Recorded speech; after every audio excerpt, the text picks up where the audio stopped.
Today we're making almond parmesan crack. Just kidding, they're crackers.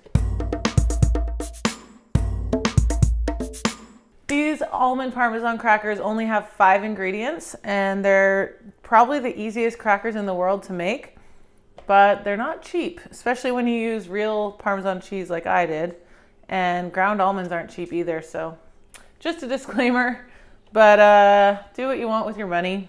So we've got Parmesan cheese that I ground up in this food processor because I love the crumbly texture, and it was 1 cup or 130 grams. And then we have 1.5 cups of ground almonds, and that works out to 170 grams. And then into there, we're adding a teaspoon of garlic powder, not garlic salt, that would be too salty, garlic powder, and half a teaspoon of salt, and 1 egg. And then just buzz it up.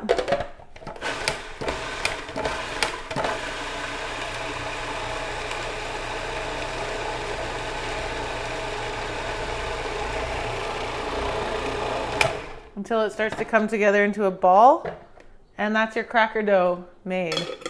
This is seriously, like, I can't believe it took me so long to figure out how to make this.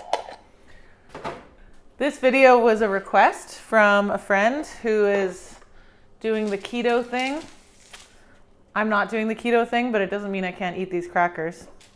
I'm just gonna dump this out onto the some parchment paper, and if you're wondering why my parchment paper is a little bit used looking, that's because it is used. It's, reduce, reuse, recycle. And parchment paper is awesome because you can use it to bake it on. You can also use it to help form the crackers. I don't really want it to be a ball. I want it to be more of a rectangle so that I can get the most mini rectangles cut out of it. So I'm just going to kind of press it into a rectangle shape, somewhat. And it's so easy to work with. It's so greasy and oily that it doesn't stick to your hands at all, which is really nice.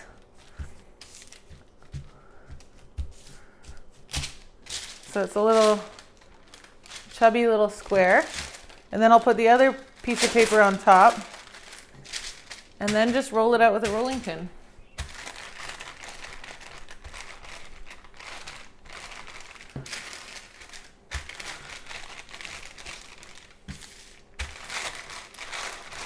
Okay, our rectangle has been lost.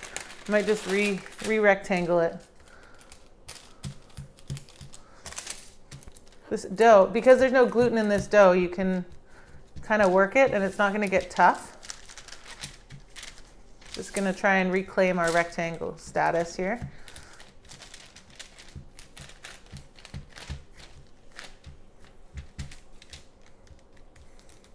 And just keep rolling. So like I said, this dough is really easy. These crackers are super easy, but they're very not cheap. I think that this, I worked out that this batch of crackers costs like about 10 bucks to make.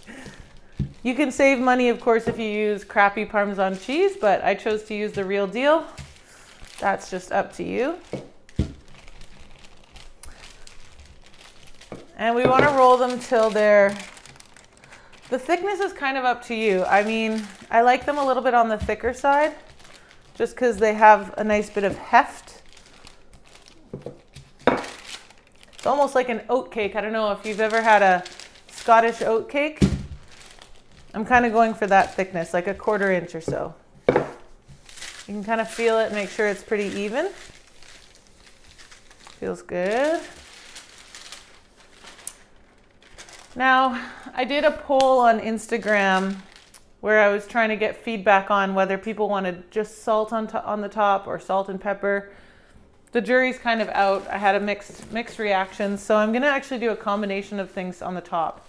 I think I'm going to cut them first, and then we'll sprinkle the stuff on the top. So I've got a giant cutting board. Just going to slide this dough on. Just like that. And then cut them into whatever shape you want. I like little rectangles.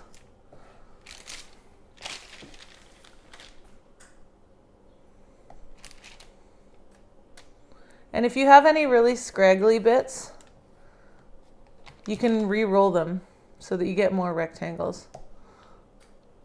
Or you can just snack on them. So I'm going to do Maldon sea salt on a few of them, actually on all of them. Just a little sprinkle.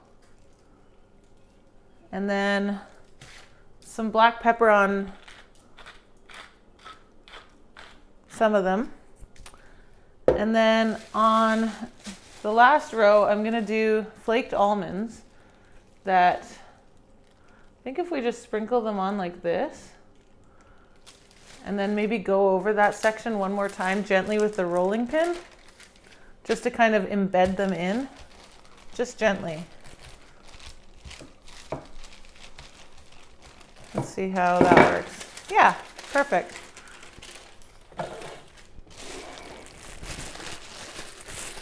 I like that. And now I'm just going to transfer these crackers onto the sheet.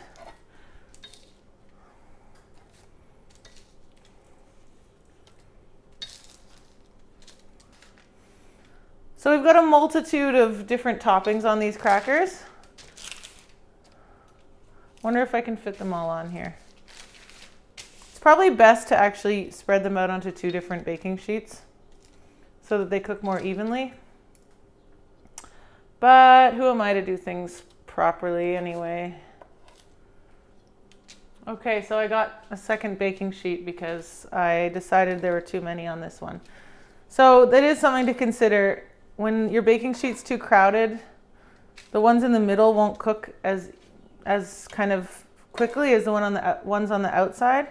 So it's probably better to divide them into 2 sheets. So that's what we're doing. This sheet is for all the misfit crackers. This one's for all the nice ones. And then we're just going to put them into an oven at 350 degrees for about 10 to 12 minutes until they're nice and like just a touch brown, not brown, but just light, very lightly golden brown. So 10 to 12 minutes. Okay, so it's been 12 minutes. I did switch the pans at one point because I had 2 pans in there, so I rotated them, but we're gonna take the second pan out here.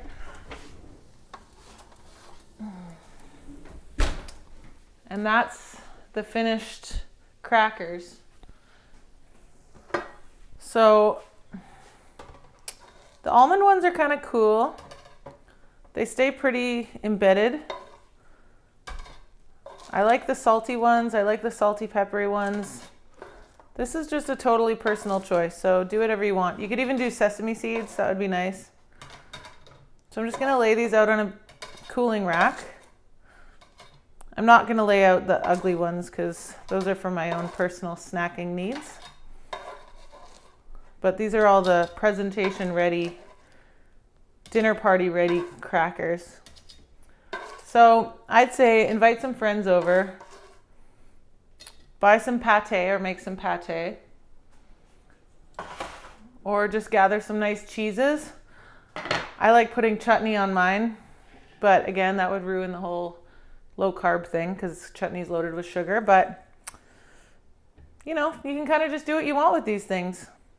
Not low fat, not low cost. These are high fat, high ticket crackers that are very delicious, and I hope you make them. What else do I want you to do?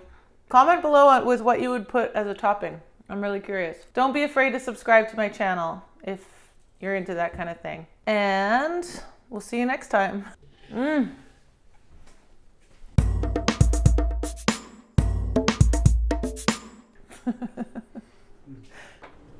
I was trying to heat us up more chicken skin, babe.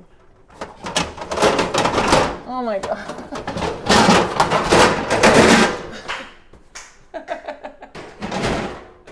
Okay.